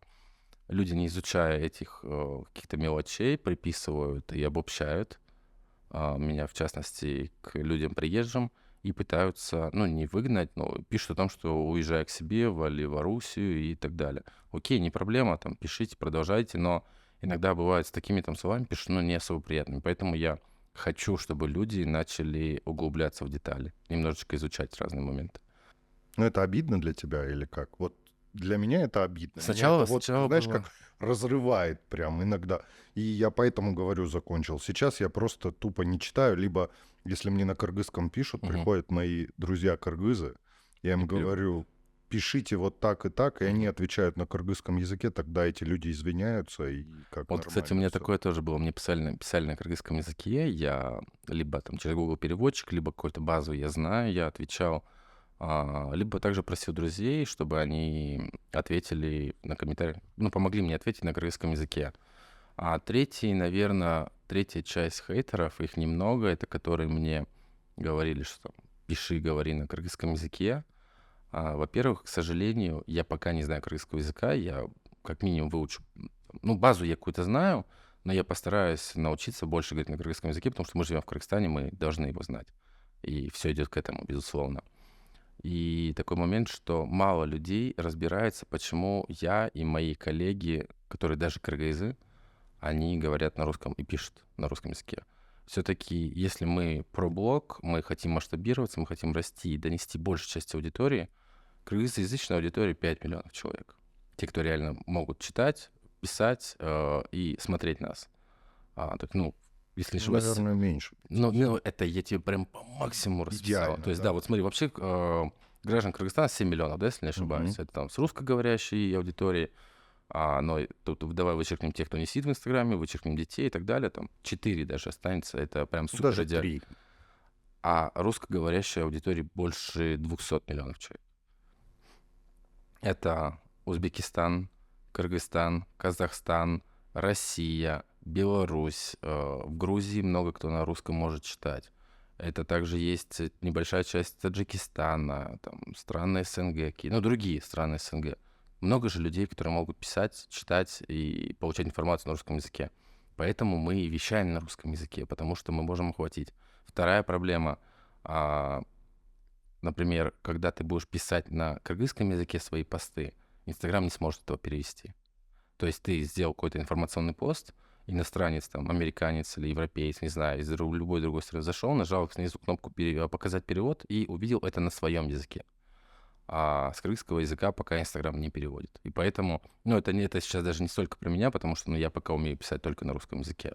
А мои друзья, коллеги, блогеры, тревел-блогеры, фотографы, я замечал неоднократно, как им говорят, пиши на кыргызском, говори на кыргызском, но я их прекрасно понимаю и хочу просто сказать, что поймите, что они хотят. Во-первых, таким образом мы популяризируем Кыргызстан, потому что больше людей узнает о нас. Во-вторых, мы привлекаем просто больше аудитории. Вот знаешь, что у меня сейчас идея возникла? Это если вы найдете агентство, которое русских блогеров согласится бесплатно обучить Да даже не кыргызскому надо языку, бесплатно. подожди секундочку, я обещаю, что я приду учиться, во-первых. Во-вторых, я возьму с собой камеры и отсниму весь этот контент. Ну, по крайней мере, 2-3 серии сделаю, я думаю, люди поднимутся. И посмотрим, насколько просто выучить кыргызский язык и возможно ли это. Ты как вообще к этому относишься? Слушай, Ты бы пошел учить вот да, сейчас, вот я так, вот в если мне сейчас моменте? скажешь, что есть... Мне очень сложно. Я уже пытался выучить кыргызский язык, когда работал в офисе. Возможно, я не был так серьезно настроен на тот момент. Сейчас мы Но волну хейта, Коля, аккуратно поймать можем такую, что нас с тобой... да, я максимально честен и откровенен, говорю как есть. И, ну, вот так вот, да, на самом деле все происходит. Когда работая в офисе, мы пытались выучить кыргызский язык. Мне, к сожалению, он очень сложно дается. Мне очень легко дается английский язык, там, я могу его быстро выучить. Кыргызский... Мы недавно ездили в поездку в Иран. Со мной были из наших местных ребят Джонни Бек, Таньштык и Нурсултан. И я им говорю, они между собой на кыргызском языке общаются, да. И я как бы стоял, там, слушал, изучал, потом некоторые моменты, знаешь, ну, я не скажу, что много, но я стал больше понимать за эту поскольку, говорю, ребят, может быть, мы чаще будем с вами куда-то выезжать, я там в скором времени и на кыргызском заговорю. И я хочу, и я понимаю, и вот если будет такое какое-то агентство, которое скажет, вот мы у вас там в какой-то базе углубленный обучим, то я с удовольствием пойду. Но они бы сами хайпанули, я думаю, на этом всё. Знаешь, мне ни один блогер наш местный, там, несколько человек прям говорили, что если я начну еще и параллельно вещать на кыргызском языке, то однозначно у меня аудитория сразу икс там X2. 1,5 точно увеличится. Плюс это большая имиджевая история. Но это прям масштабность может быть. То есть никто не говорит, что мне нужно полностью блог перевести будет на кыргызский языке, а что-то, какие-то интересные моменты добавлять. Я знаю, что так может быть, но я просто пока этим не занимался. Я задаю этот вопрос уже не первому человеку, но тебе тоже задам. Как ты относишься к релокантам, приехавшим в Кыргызстан, дослушай фразу, и ставшим блогерами? Вот у нас несколько российских блогеров залетело, да, которые собрали просто кыргызскую аудиторию. Адекватно, нормально, хорошо к этому отношусь. Я как человек местный замечал, были с их стороны, возможно, какие-то неправильные действия, когда, условно говоря, там, ну, как вот все говорят, вы же в гостях находитесь, и учить, как жить дома, это плохо на самом деле. Но к ребятам, в принципе, я отношусь адекватно, ну, делают контент, крутят, пилят, там, зарабатывают деньги. Кстати, эти ребята показали, что есть же возможность зарабатывать деньги у нас. И на блоге, и развивать блог, зарабатывать деньги. И вот они нам это показали. Ну, то есть они... А как ты относишься к некоторым блогерам, у которых адекватно 80% кыргызской аудитории, но они говорят, что мы развили открыли Кыргызстан для миллионов? Ну, блин, я не знаю, кстати, я не думал об этом сильно углубленно. Я прям, типа, знаешь, существуют ребята прикольно. Возможно, я не задумывался об этом, потому что они не не мои конкуренты. В том плане, что я вообще то есть я не люблю слово конкуренты. Если бы они там много путешествовали по Кыргызстану, создавали какой-то там контент, если бы они мне сказали там, вот условно они съездили на ледник Казаваскер и говорят такие, мы вообще вам всем показали. Сказал, да идите вы в жопу, мы съездили и показали, да, это место. Вот тогда бы да. А так они создают другого формата контент, поэтому, ну, я ничего плохого об этом не скажу. Ну и как бы, да нечего просто об этом сказать. Ну, классно, круто, молодцы. Так, вот смотри, я, как и жена моя иногда говорит, даже фанатею от кыргызской культуры. Я всегда говорю, что мне там, Эличек или Коляк ближе, чем Кокошник. Потому что о Кокошнике я не могу столько рассказать, как о Эличеке. У меня дома висит тоже тушкиис. Жена его постоянно пытается снять, но я реально люблю их, потому что у меня их несколько. Ну, потому что это наше родное, мы же как бы тут родились, живем. Сейчас опять нам скажут, какое родное. Подожди, ты аккуратней с высказываниями. Потом почитаешь комментарии. У меня знакомые читают комментарии и говорят, Дима, ну это же не про тебя. Типа, вот про кыргызский язык сейчас буквально вставочку небольшую. Допустим, позавчера я сижу в институте авиации, где я учу этих пограничников летать на дронах. Да, мало кто об этом вообще знает, и лучше бы мне об этом не говорить. Но 100% аудитории на кыргызском языке. Кыргызскоговорящих. Я им лекцию читаю на русском языке. Просто потому, что я на кыргызском языке лекцию не могу отвечать. Но в моменте понимаю, что все вопросы они мне задают на кыргызском. И тут до меня просто тупо доходит, что, я вот на прошлой неделе, ну, в смысле, в прошлом месяце работал с МЧСниками, там все на кыргызском говорят.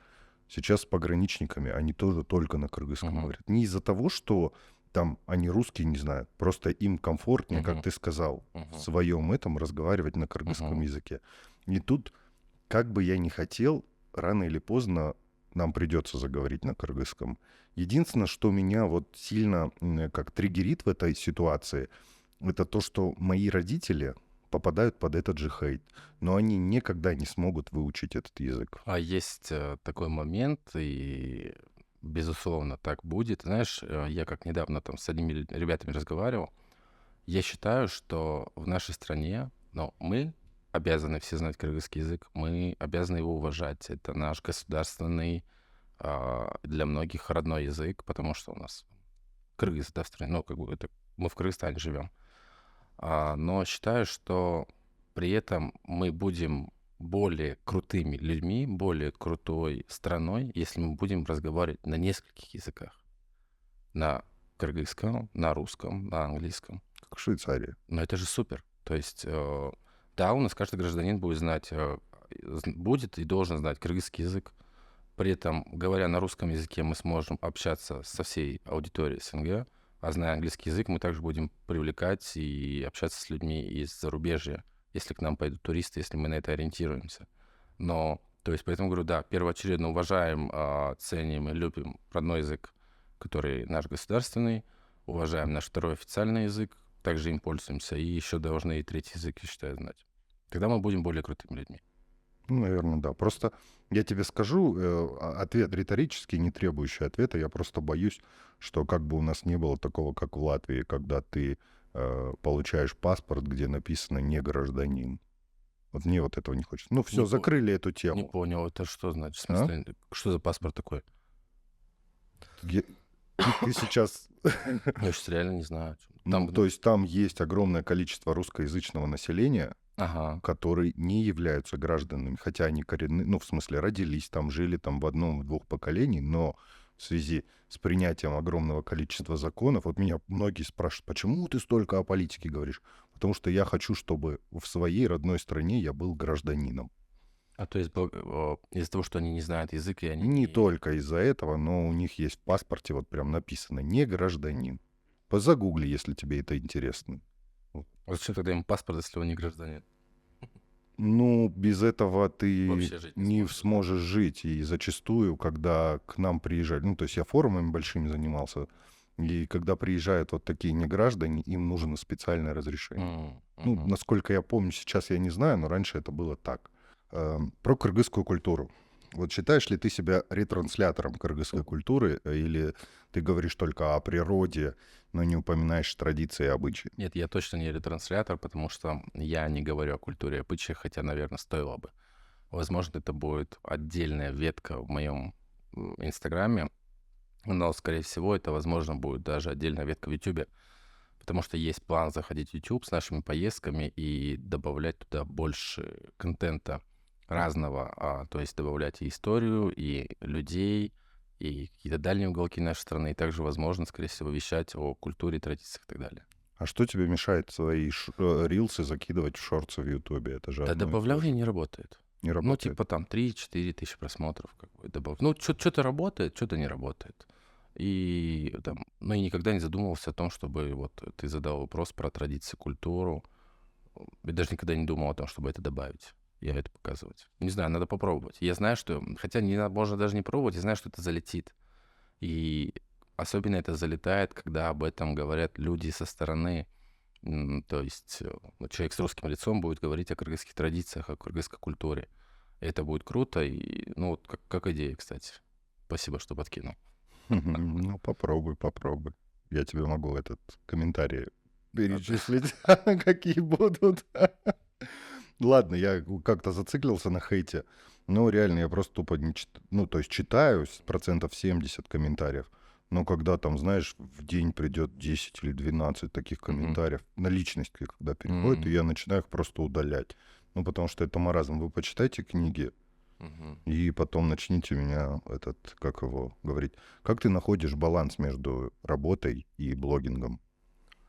Ой, он как-то сам по себе находится, знаешь. Я, наверное, все-таки 60% своего времени уделяю блогингу, 70%, а 30% уделяю своей основной работе. Но так стало, наверное, год назад всего. До этого было ровно наоборот. 30% в блогинг уходило, 70% на работу. Тогда, когда я выстраивал свою основную работу, чтобы зарабатывать деньги, я ходил, стучал по клиентам и так далее. Когда стало все более-менее, ну вот оно пошло, сарафанное радио, работа и так далее, я стал больше почему-то уходить в блогинг.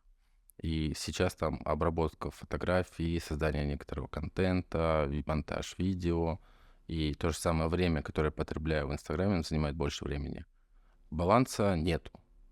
И у меня так устроено, что я работаю до 4 часов утра, сплю до 11 утра, потому что мне ночью работать спокойнее, что по основной работе, что по созданию контента. Поэтому ты Да, выкладываешь ближе к 12 да, к часу. да, у меня, например, вся моя аудитория знает, что у меня посты выходят 10 в 11 вечера, а сторис выходят с 11 до 3 ночи. Если так понять. Вот знаешь, Я каждый день пытаюсь вернуться в сторис или что-то добавить днем, а днем у меня просто это не получается. Считаешь ли ты себя успешным блогером? В Кыргызстане, я имею в виду, в кыргызской. Ну, что значит успешно? Это же такое абстрактное понятие. Я не считаю себя успешным, ну, наверное, хороший блогер. Узнаваемым. Подходят ли к тебе на улице люди и просят С сфотографироваться? момента того, как полгода назад я начал все чаще себя показывать и говорить на камеру в блоге, меня узнают каждый день на улице. Сейчас каждый день это происходит. То есть, например, мы вот улетали в Мурманск, в аэропорту, из сотрудников, кто там работает, меня узнали 10 человек. Мы просто пока зашли, знаешь, я каждый раз улетаю из страны, у меня такое ощущение, что все мои подписчики работают в аэропорту Манас. Потому что мне каждый раз кто-то узнает, то на стойке регистрации, очень часто узнают на паспортном контроле сотрудники, а потом на пункте досмотра неоднократно было, и причем в городе не так много узнают, как постоянно в аэропорту кто-то узнает. Вот Ну, а интересно. кого чаще узнают, тебя или твою машину? Машину чаще, конечно же, потому что машина — это сейчас, как говорю не я, а говорят другие люди, это, ну, один из самых узнаваемых крузаков в стране. Назови топ-10 мест в Кыргызстане. Слушай, 10, давай 10 не будем говорить много, Топ-5, потому хорошо. что у нас мест вообще сотни, и топ-5, наверное, я всем говорю так. Первый, точнее, Не для путешествий, а твоих. Вот. ну, как, Лично. как я могу сказать лично, если я больше про путешествия, да? Смотри, в топ однозначно входит озеро Кельсу, невероятно масштабное, красивое озеро. Потом также в этот топ входит ледник Казаласкер, который находится на границе с Китаем. Также сюда входит, наверное, озеро между Таласской и Джалабадской областями. Ой, как оно, знаешь, я забыл сейчас. Оно не Кёль называется. Вот просто из головы вылетело. Но оно, получается, это большое озеро Каратоко, которое находится в Читкальском хребте, и из него вытекают маленькие озера, они невероятно красивые. Это также в этот топ входит. Также 4 место в топе я бы, наверное, сюда включил геопарк Мадыген, который находится в Баткенской области. Это невероятно красивые такие красные Сарыто. горы. Это вот Сарыто. Это ракушки, которые мы не ожидаем в огромном количестве увидеть. У нас моллюски, да, в горах. А если мне всегда задают вопрос, топ первое место в Кыргызстане, я всем отвечаю, что его нет. Точнее, я его еще не нашел и не увидел. То есть для тебя Кыргызстан — это про озера в первую очередь. Но у нас их огромное количество, и, знаешь, я люблю горы и люблю воду. А вот если что касается зарубежных путешествий, я, например, ставлю себе задачу выезжать в те страны, где есть вода. То есть это море, океан, какие-то там, может быть, огромные озера. Вот мне этого хочется видеть. Потому что, наверное, наша страна все-таки больше про высокие горы, но и большинство именно почему-то красивых мест у нас везде рядышком есть с ними озера. Вот впервые на Кельсу я побывал в 2010 году. Ой, ну тогда там вообще просто дикая И природа. это было совсем по-другому. Да. В 2018 году я снял первый фильм, что необходимо, ну не фильм, это был репортаж такой Мгм. небольшой, что необходимо контролировать въезд туристов на территорию Кельсу. Мгм. В этом году я приехал снимать в блог, и до сих пор его не могу выложить, потому что это превратилось хуже, чем Сон-Куль стало. Вот что ты по этому поводу можешь сказать? А, Потому что я на Кельсу ездил всегда, был я там, ну, раз 10, наверное, ну, 10, наверное, не был, 8.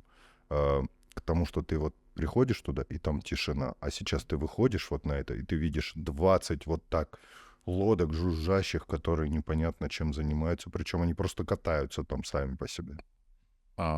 Полностью с тобой согласен. Это проблема. Отчастью явлением, которое являюсь я.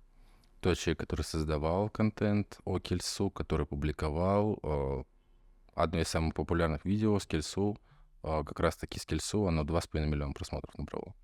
Также отчасти этой проблемой являюсь я, потому что мы одни из тех людей, кто туда часто заезжает на джипах. Ну, как часто? Раз в год заезжаем на джипах. Это тоже не есть, возможно, хорошо. Люди так думают, хотя я об этом поспорил. Из последнего момента, в прошлом году, приехав на озеро, мы поставили лагерь. И знаешь, постоянно пишут, вот, вы приезжаете, там, засираете все на тачках на своих, вы там траву вытаптываете и так далее. Лед А, еще. Ну, лед, это вообще другой момент, это даже это обсуждение. Люди пускай разберутся сначала, на самом деле, потом в себе, а потом, как бы, говорят про что-то про лед.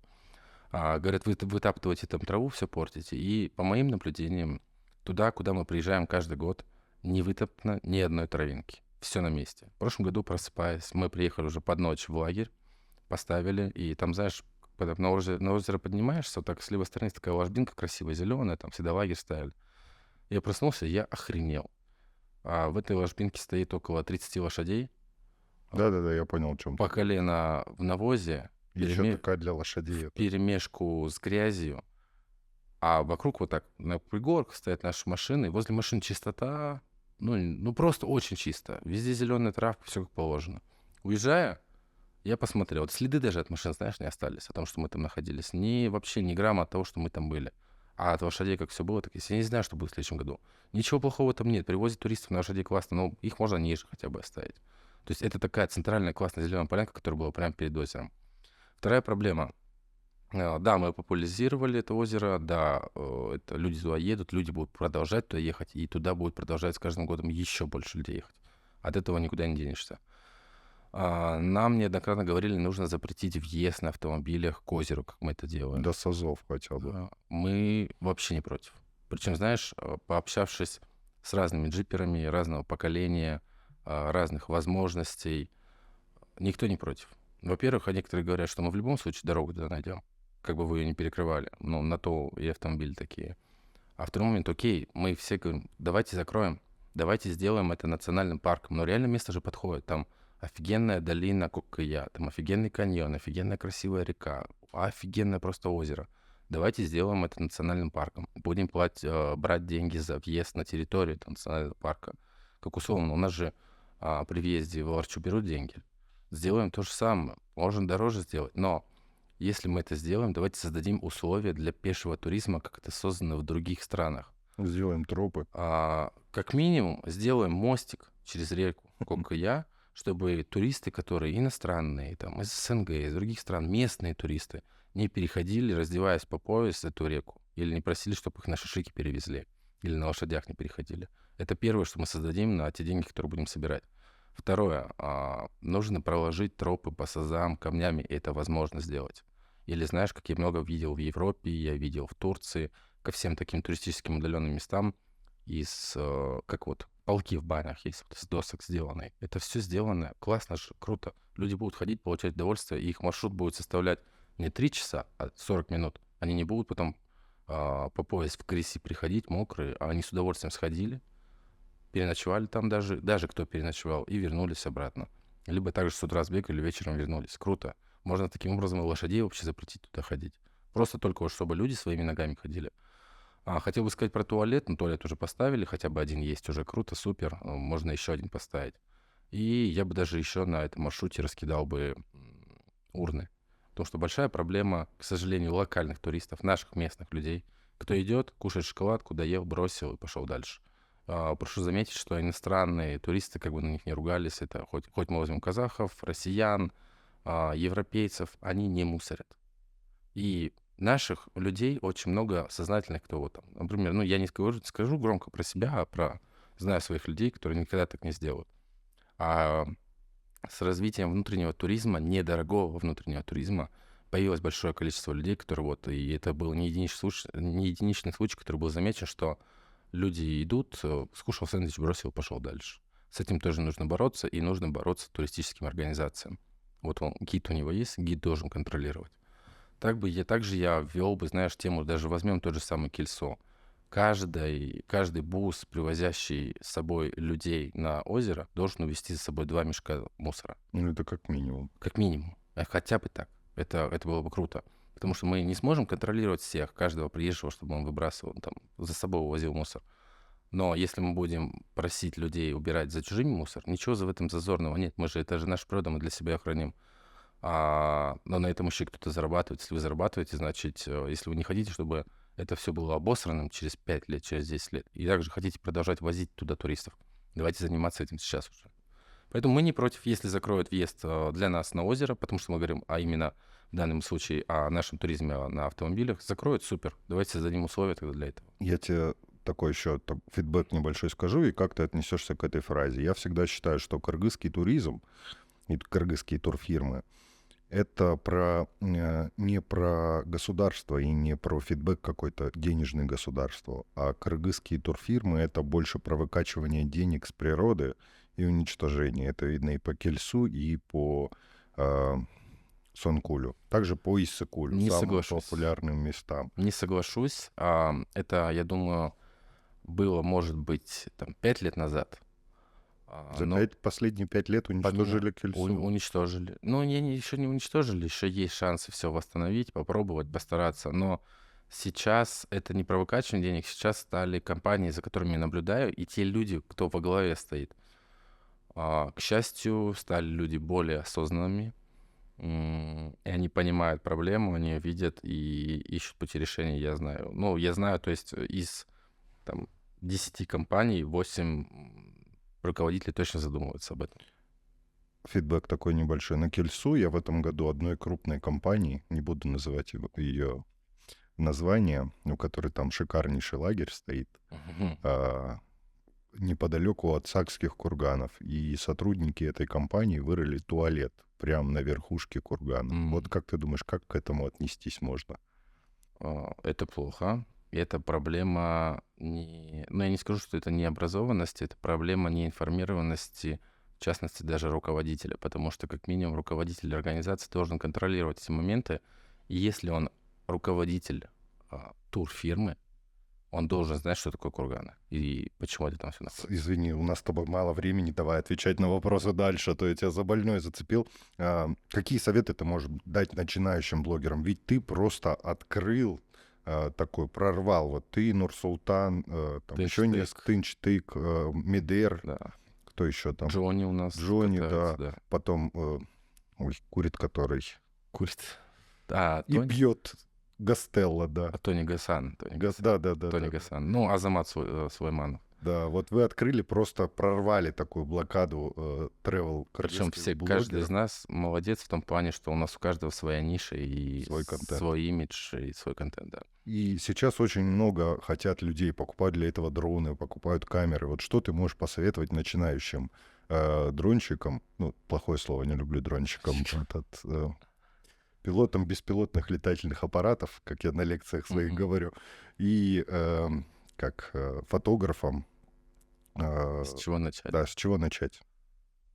Слушай, ну если мы прям говорим о ведении блога и для того, чтобы его растить, во-первых, нужно сразу забыть про коммерцию. Делайте это для себя, делайте это для души и делать то, что нравится в первую очередь. Потому что если ты изначально начнешь делать это все ради выгоды и коммерции, ты выгоришь очень быстро, очень сильно потеряешься. Второй момент. Не зазорно повторять за кем-то. Я сам часто это очень делаю. То есть книги да, по этому поводу есть. То есть можно подсмотреть идею, взять музыку и сделать это, переварить на свой лад. Это очень круто работает, залетает, привлекает аудиторию. Третий совет, если хочешь увеличить аудиторию очень, ну, не скажу, что быстро, но чтобы она приходила. Прям это такие, знаешь, лайфхаки. Давайте, можно выезжать, откровенно говоря, на национальной государственной теме. Мы снимаем наши красивые горы, чтобы желательно там был флаг, лошадь и юрта. И это очень круто залетает. Это красиво, это классно залетает, это очень патриотично, это репостят наши местные люди, и это привлекает аудиторию к тебе в блог. Поменял ли ты уже флаг в своем распоряжении? Нет, кстати, еще не поменял. Я уже все видел под новым флагом. Я еще не поменял, мне просто было не до этого. Но, наверное, нужно заморочиться, потому что у нас новый государственный флаг, и как бы об этом Но ты говорить. будешь менять его или... Ну, как нам сказали, нам нужно это сделать, но сказали, что мы можем пользоваться и своим старым флагом, если не ошибаюсь. Короче, я тоже не хочу об этом разговаривать, мне Ну, неоднократно правильно, все. задавали вопрос. Все, правильно. Не хочешь разговаривать, не будем разговаривать. Зато честный ответ. Все. Под каким флагом, коль бы ты не ходил, какая разница, что будет. Вот что будет, если вдруг завтра все социальные сети закроют, включая Инстаграм? Ты как? Я буду работать Сильно на расстроишься работе. или не сильно расстроишься? Я уверен, что в эпоху социальных сетей, в эпоху сейчас, которая у нас происходит, нельзя будет закрыть это все полностью. То есть это возможно возродиться в другом формате через месяц, через два. Но знаете, я, наверное, не расстроюсь. Мы все вернемся в реальную жизнь без той красивой оболочки, без той красивой картинки, которую нам пытаются каждый день доносить в Инстаграме, что может деньги легко зарабатывать, какая красивая жизнь существует. Ну, закроют, будем жизнь работать, жить, работать, Ну, то есть ты зарабатывать. не сильно расстроишься, не сильно. Расстроюсь, потому что это труды, плоды, которые мне давали, это мой заработок, это тоже деньги, это общение с людьми из-за рубежа, с разными. У меня куча друзей за рубежом благодаря социальным сетям появилась. Благодаря там социальным сетям у меня появились какие-то сотрудничества за рубежом. То же самое. Да, расстроюсь, безусловно, но мы просто вернемся в реальную жизнь. Ну, ничего плохого в этом нет. Ну, закроют. Какие планы и амбиции у тебя на будущее? Никаких. Знаешь, наверное, моя большая проблема, у меня нет мечты. У меня есть цели, нет мечты. Я ни о чем почему-то не мечтаю. Может быть, можно мои цели называть мечтами для кого-то. И планов долгосрочных я тоже не строю. То есть у меня есть план, там, да, не знаю, купить квартиру, заработать некоторое количество денег, съездить в определенную страну, там что-то увидеть и так далее. Но это так абстрактно, что реализуется. Точнее, если это реализуется, супер, но я буду делать все для того, чтобы это осуществить. И буду делать это сегодня, завтра и послезавтра. А каких-то именно конкретных, точных планов, там, что я вот через месяц или там через 3 месяца хочу сделать этого, таких планов нет. Видишь ли ты себя блогером-миллионником? Ну, я не пытался смотреть в будущее, но если у меня получится это сделать, то супер. И как бы ну, Ну, предпосылки это есть. все пропорционально, на самом деле. Не обязательно быть миллионником для того, чтобы быть крутым, условно, блогером. Я знаю людей, у кого меньше аудитория, но они очень имиджевые, у них очень крутая аудитория, их уважают больше, чем любого блогера-миллионника. То есть количество подписчиков не показатель твоей адекватности и качества контента. Готовишь ли ты свою аудиторию к открытию Казахстана для Кыргызстана? И как ты думаешь, она отнесется? Ну, у тебя были предпосылки этого всего и тому подобное. Открытие Будешь ли... Казахстана для Кыргызстана. Да. Смотри, Казахстан сейчас тоже делает все для того, чтобы открыть себя в плане Туризма. в плане туризма, потому что приглашает людей. Мы были в Казахстане, были абсолютно по собственной воле, за свои деньги, потому что я всегда хотел попасть в Восточный Казахстан. Невероятно красивые места, огромное количество леса, рек, и это как бы такой, это же Алтай казахский. Очень красиво, очень круто. Но я вообще не готовлю, я просто верю в то, что когда-то мы будем больше путешествовать, больше зарабатывать, мир будет без границ, и мы не будем смотреть только, что у меня за забором находится, и будем также смотреть, что находится за нашим забором. Потому что, если, знаешь, там большая проблема, кстати, хотел бы заметить, что если мы выезжаем куда-то за рубеж, у нас начинаются маленькие охваты, маленькое количество просмотров и так далее, потому что много людей не хотят видеть, что происходит за забором, а вот хотят видеть только то, что у себя, и это плохо. Потому что когда мы ездим к кому-то в гости, мы однозначно оттуда привозим какую-то насмотренность, какие-то идеи и реализуем их у себя для того, чтобы стать лучше. Поэтому я хочу, чтобы люди расширяли свой кругозор и смотрели по сторонам. Ну, согласен ли ты с моим выражением, что кыргызская аудитория любит только о Кыргызстане все? 70%, 60-70% да. И Так и ничего есть. другого там не заходит. Очень много таких людей, что да, вот я про Кыргызстан, я только буду смотреть Кыргызстан и так далее. И это я заметил еще 2 года назад. И это так и есть. Но сейчас аудитория добавляется той, которая хочет путешествовать за рубеж, выезжать, и поэтому как бы... Ну да, я с тобой согласен. Что ты хочешь сказать там, нашим подписчикам и вообще Слушай, какой совет ты хочешь донести вот в Слушай, конце ну нашего о интервью? глобальном я не люблю раздавать советы, особенно когда они непрошенные. Это может быть там, не знаю, какие-то рекомендации. А рекомендация тем, кто хочет начать вести свой блог, фотографировать, Можно ли залететь еще в Кыргызстане? вообще легко. Прям легко. У меня как-то задавали ребята вопрос. Я думаю, что нужно быть просто эксклюзивным и аутентичным. И это может сделать. У меня есть знакомый, мы не так давно знакомы, познакомились в Алмате, он говорю, блин, что замутить, что замутить? И мы так с ним, знаешь, пообщались сейчас. У него сейчас аудитория растет там просто вот так на глазах. Растет количество клиентов, потому что он занимается внутренним туризмом. Просто благодаря тому, что вот он такой вот прикольный, классный сам по себе чувак. И не нужно там, как бы, да, можно за кем-то повторять, делать, как и все другие люди, но при этом быть эксклюзивным. это как бы можно осуществить. Что еще сказать? Давайте просто будем ценить, уважать друг друга. Это в первую очередь. Будем многогранными, разносторонними, смотреть на мир по-разному и обращать на это внимание. Что касается людей, которые любят писать всякие гадости в комментариях, в Ютубе, не важно, там, в Инстаграме, давайте будем смотреть в первую очередь за собой, второй момент будем изучать детали, только потом уже думать о том, что написать. И будем думать о том, что ваши слова для кого-то могут быть очень больные, неприятные. Вне зависимости, может быть, человек достаточно слабохарактерный. Хотя бы досмотрите видео до конца, если вы хотите гадкий комментарий Да. написать, и разберитесь, что Я думаю, происходит. даже вот в этом видео, которое сейчас люди посмотрят, в начале видео мы могли сказать какие-то другие вещи, которые, например, в конце мы их подытожили, для того, и только человек в конце видео сможет понять, о чем мы говорили. Поэтому я говорю, да, давайте сначала разбираться в деталях внутри, а только потом уже о чем-то говорить, что-то плохое писать. А если вы досмотрели это видео до конца, обязательно найдите комментарий с хейтом и напишите под ним что-нибудь прекрасное. Согласен, согласен. Ставьте лайки, подписывайтесь на канал и путешествуйте больше по Кыргызстану. А если вы хотите узнать побольше, пролистните дальше видео. У меня там куча о Кыргызстане видео. Либо Да, переходите обязательно. на канал. Я смотрел Димины видео, там очень круто, много разного контента, поэтому залетайте, смотрите. На Колю ссылочку я в описании оставлю. Создай свой YouTube-канал. Он уже в процессе. Нет, ну у тебя есть линк? Вообще линк есть, да. Ну вот ты мне его перешли, я его прям оставлю, потому что я не люблю вот эти ссылки. Инстаграм — это не про YouTube.